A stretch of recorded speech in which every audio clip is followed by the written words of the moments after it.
या मृत्यु आज ही आ जावे। कहते हैं कि वास्तविकता में बुरा और अच्छा ये सिर्फ मन के विकल्प हैं।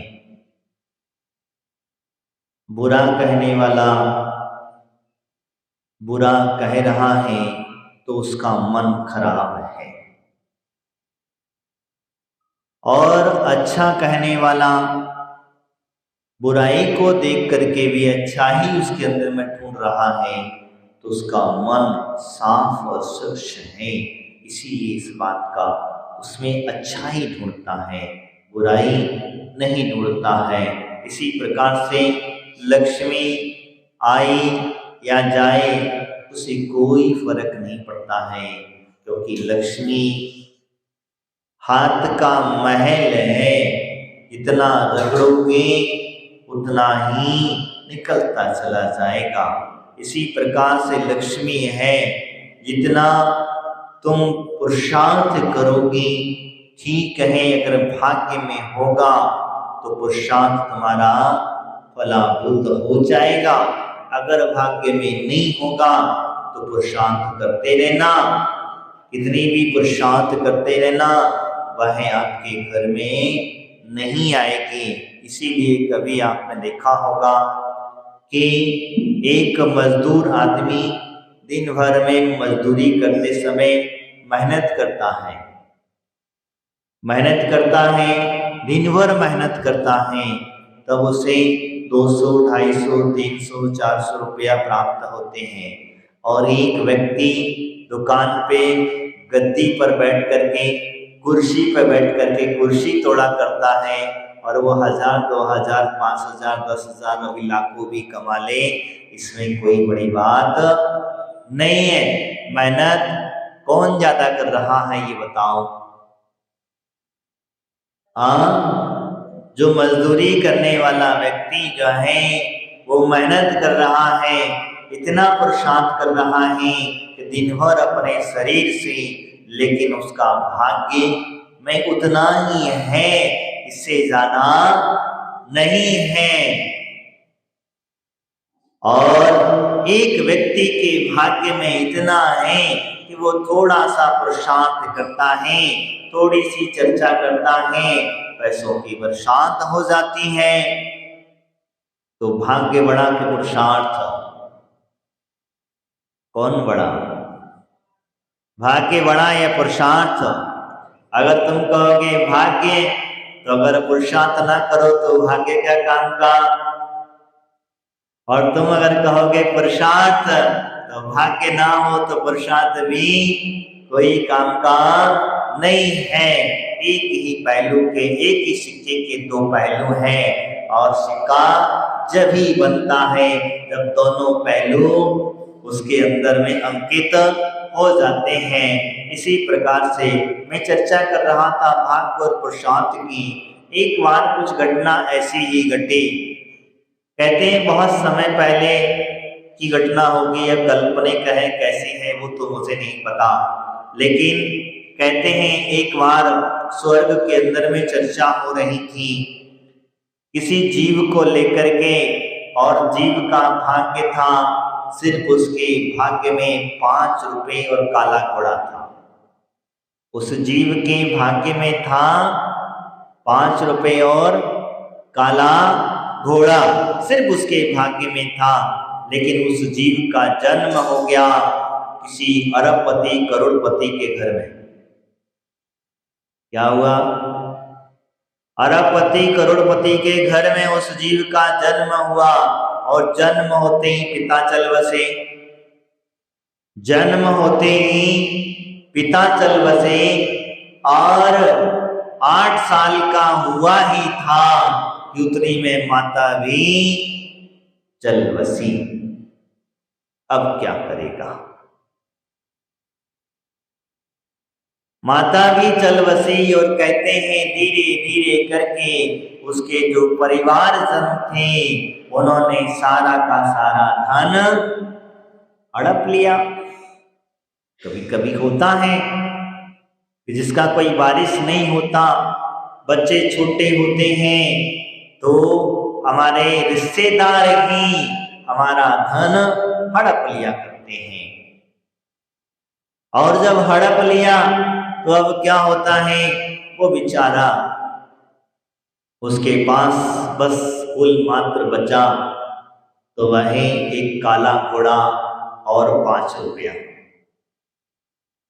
वो बेचारा घूम रहा था भ्रमण करते करते, और किसी साधु के उसे दर्शन हो जाते हैं, मणिराजों के दर्शन हो जाते हैं। सब लोग जा रहे थे अपना दुख कहने के लिए, नियम आदि लेने के लिए, गुरु दर्शन करने के लिए, तो कहते हैं कि वह भी पीछे पीछे चला गया। देखा कि भैया इतनी सारी भीड़ कहाँ जा रही है, तो हम भी चले।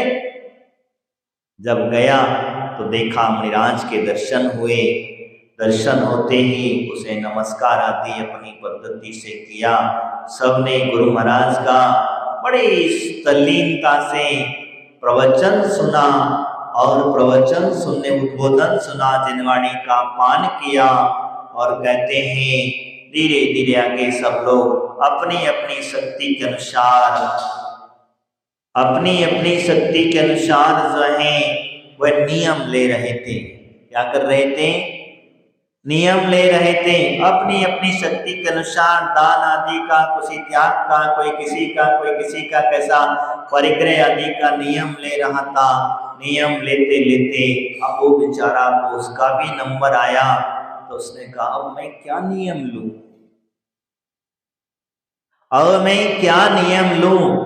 तो महाराज उसकी भावनाओं को समझ गए, क्योंकि महाराज अवधि ज्ञानी थे, मुनि महाराज होते अवधि ज्ञानी थे। उन्होंने अवधि ज्ञान से जान लिया कि श्री पूर्व में का अंतराय कर्म का इसका उदय चल रहा है, और इस उदय को अगर नष्ट कर सकता है तो उन्होंने उपाय उसे बताया। उससे कहा बेटा मैं तेरी स्थिति को जानता हूँ, पहचानता हूँ, तुम एक काम करो, आज से एक संकल्प करो कि तुम्हारे पास में खाने की आजीविका चलाने के लिए कितने पैसे से काम चल जाएगा। तो बोले महाराज 5 रुपया है मेरे पास, उसमें से 1 रुपये में मेरा खाना पीना जो भी है वो से काम मेरा चल जाएगा। तो बोले अच्छा ठीक है। तो बोले आज से नियमित इतने दिन तक, टाइम बता दिया, महीने बता दिया उसे, इतनी उम्र तक तुम्हारे पास में जो 4 रुपया बचेंगे और जो काले घोड़े की कीमत जो होगी वो सारा का सारा दान करते रहना। क्या करना? दान करते रहना।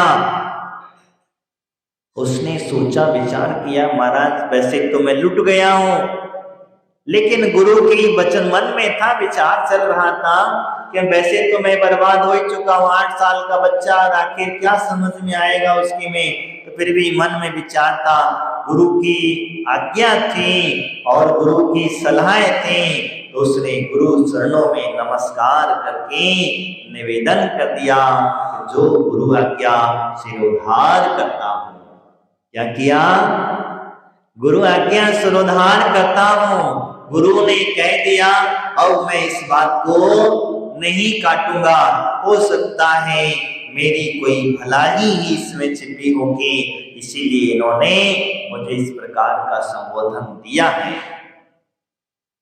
बच्चे ने नियम किया और गुरु को नमस्कार करके रोज, क्योंकि उसके भाग्य में लिखा था 5 रुपया और काला घोड़ा लिखा था, वो कहां से आएगा कैसे आएगा वो नहीं पता है, कैसे पुरुषार्थ करने से वही होता था कि दिन भर में पुरुषार्थ करता और शाम को वो दान कर देता था। दान कर देता था। दान करते करते उसने अपने जीवन में इतना पुण्य का संचय कर लिया कि अब मुझे थोड़ा सा पुरुषार्थ करना पड़ता था कि 5 रुपए और काला घोड़ा उसे प्राप्त हो जाता। शाम तक वह उसको बेच देता, अपना जीवन का यापन करता और 1 रुपए से अपना घर गृहस्थ जो भी खर्चा था उसे चला लेता था। धीरे धीरे करके कई साल बीत गए। मुनिराज ने जैसा जैसा बताया था उतना समय व्यतीत हुआ और कहते हैं उस धर्म का प्रभाव देखिए, मुनिराज के वचनों का प्रभाव देखिए। जिन लोगों ने उसका धन हड़पा था वही लोग ला करके उस बच्चे को देख करके चले गए। तो ये किसका प्रभाव था? किसका?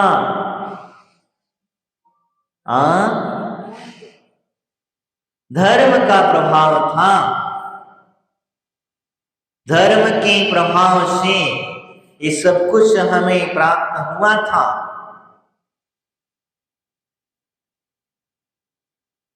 धर्म से ही धन की प्राप्ति हो जाती है। तो वास्तविकता में जिसकी हम चर्चा कर रहे थे, धन लक्ष्मी आवे या जावे, तो हमें उस लक्ष्मी की चिंता नहीं करना चाहिए, क्योंकि वास्तविकता में कहा जाता है जिन व्यक्ति लक्ष्मी के चक्कर में पड़ते हैं वह लक्ष्मी उनसे दूर भागती चली जाती है। और जो व्यक्ति लक्ष्मी का सदुपयोग करता है, दान धर्म आदि में लगाता है, गुरु सेवा आदि में लगाता है, उसके घरों में धन लक्ष्मी अपने आप बढ़ने लग जाती है। ये दान का ही तो प्रभाव है, ये गुरुओं के वचनों का ही तो प्रभाव है। क्योंकि तीर्थंकरों ने भी इसी दान का महत्व को समझा।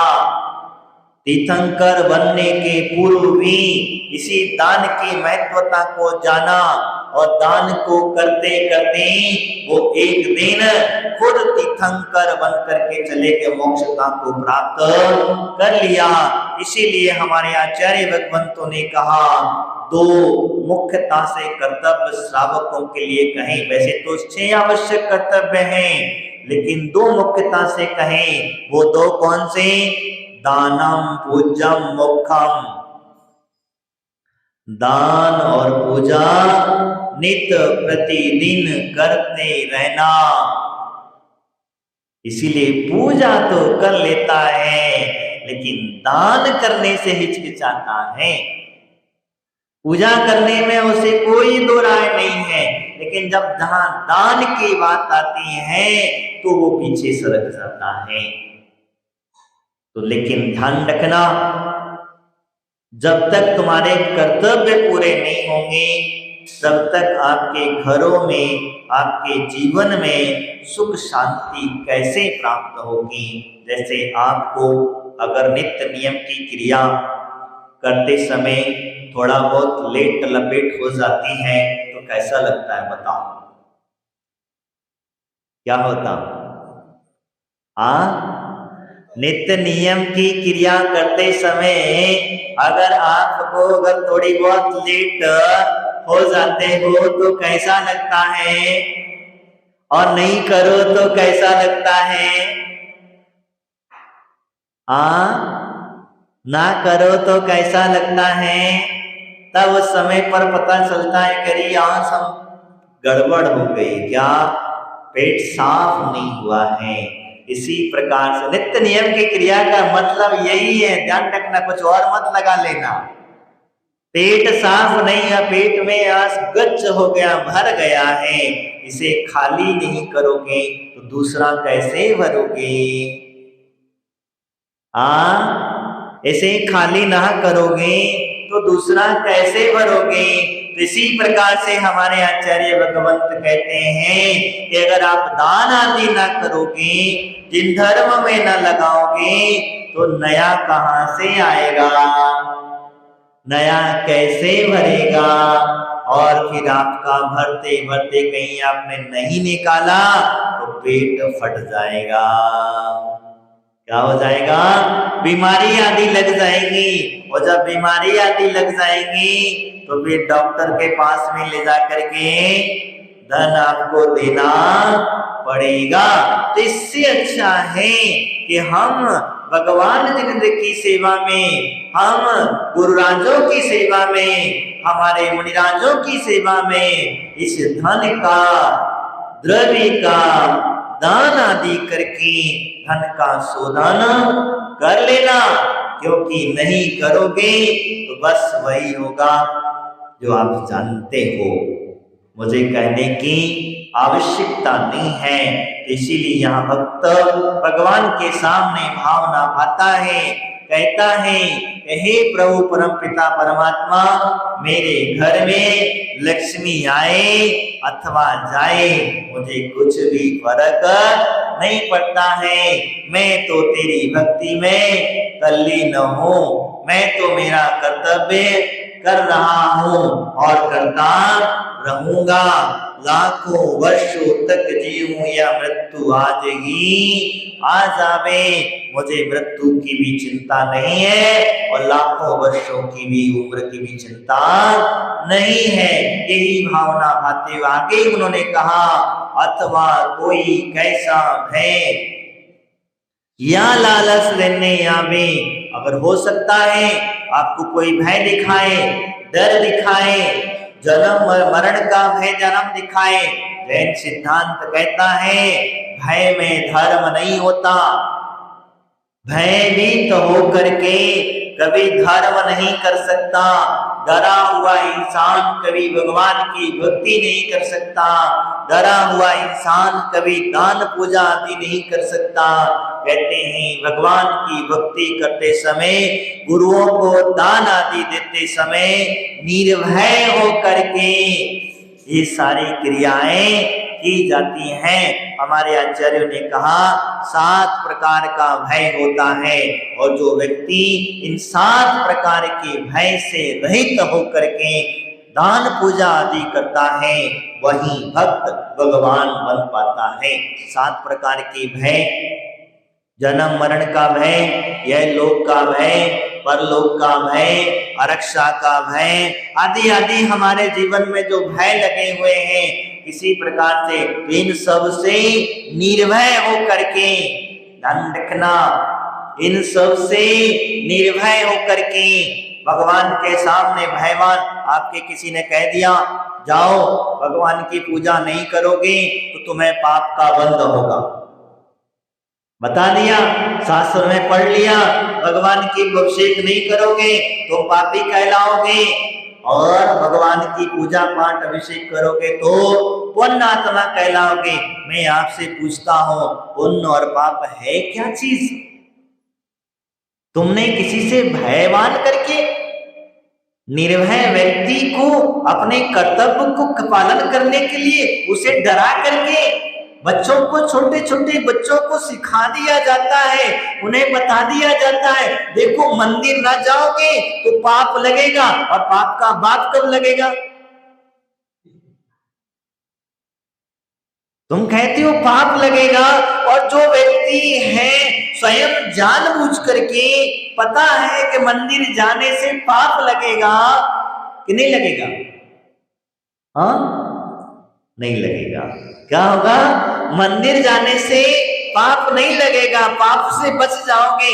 और जो व्यक्ति को अगर नहीं जाता हो, बच्चों को जबरदस्ती ले जा करके हम कहते हैं, तो मैं कहता हूं कभी कभी इन बच्चों को जबरदस्ती नहीं, अरे तुम पहले जाना तो चालू करो, बच्चों को बाद में डराना, पहले तुम खुद तो डर जाओ।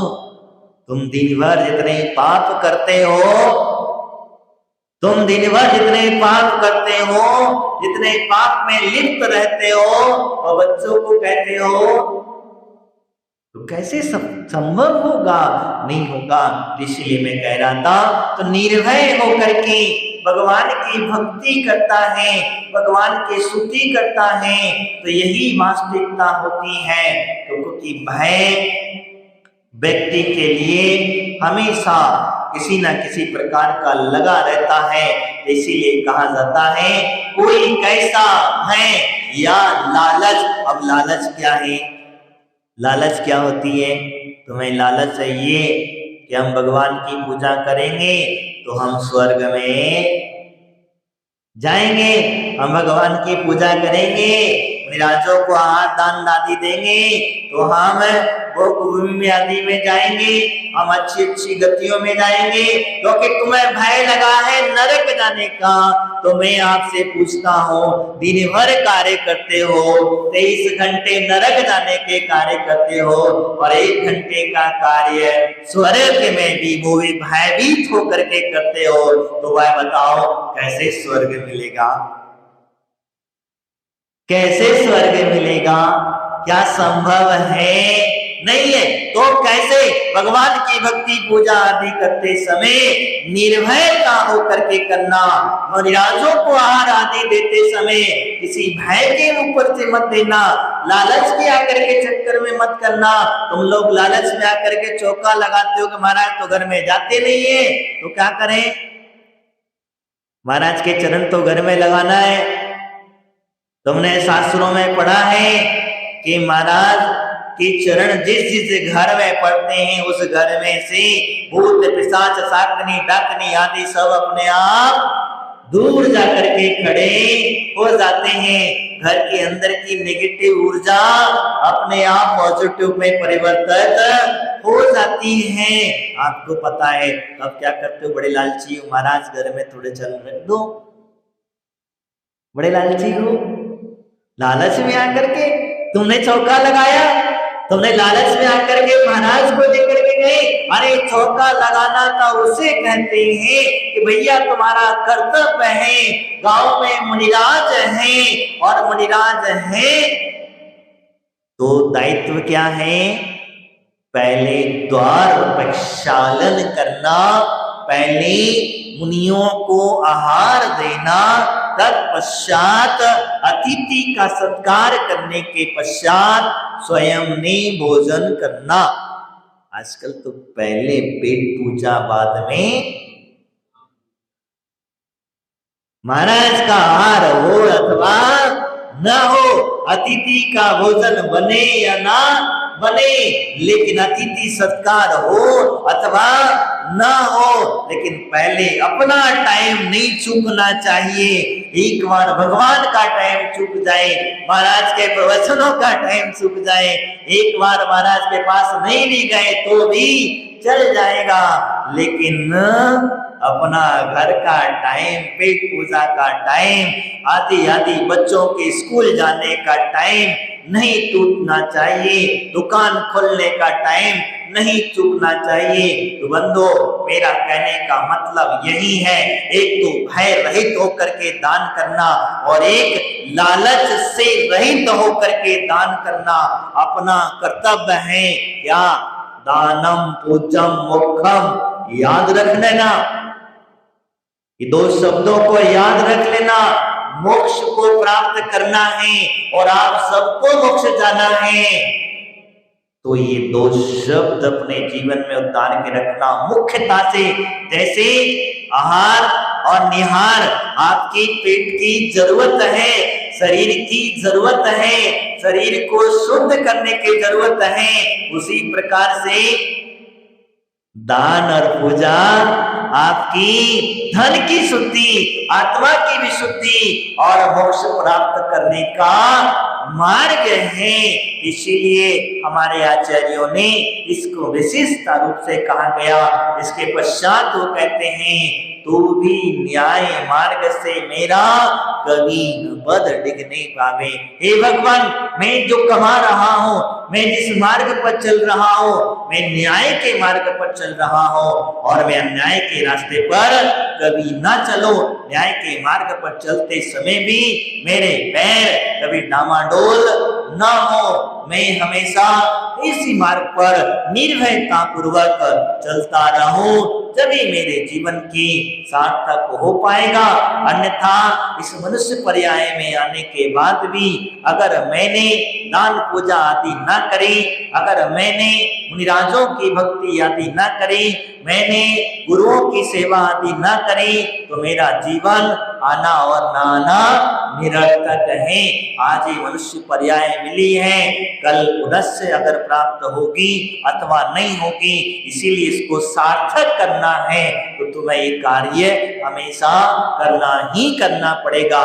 तुम्हें अपना भाग्य परिवर्तन करना है, तुम्हें अपने घरों में लक्ष्मी से संपन्न होना है। तो मैंने जो कहानी आपको बताई है इसमें कहीं ना कहीं कोई ना कोई सत्यता अवश्य होगी, इसमें कहीं ना कहीं कोई विधि अवश्य छिपी है। इसीलिए ध्यान रखना, मैंने आपको बताया तुम्हारे भाग्य में कितना मिला है तुम्हारे भाग्य का कोई नहीं ले जा सकता, लेकिन इसको बढ़ाना है, इसे और डबल करना है। इस भाव में जैसे कई अगले भाव में चक्रवर्ती बनो, अगले भाव में चक महाराजा बनो, अगले भाव में तीर्थंकर बनो, तो इनका भाग्यों की वृद्धि बनी कैसे? ये दान पूजा से तो बने। इतने बड़े बड़े व्रत उन्होंने प्राप्त किए तो किससे प्राप्त किए? यही तो था मार्ग। मैंने बताया चलना नहीं चलना वो तुम्हारा काम है, और कैसे चलना है ये तुम्हारा दायित्व होता है। आज इतना ही, आपके जीवन में खुशहाली हो यही भावना भाते हैं। बोले महावीर भगवान की, आचार्य गुरुदेव कुल सगर जी महाराज की, द्वादशांश सिनवाणी माता की।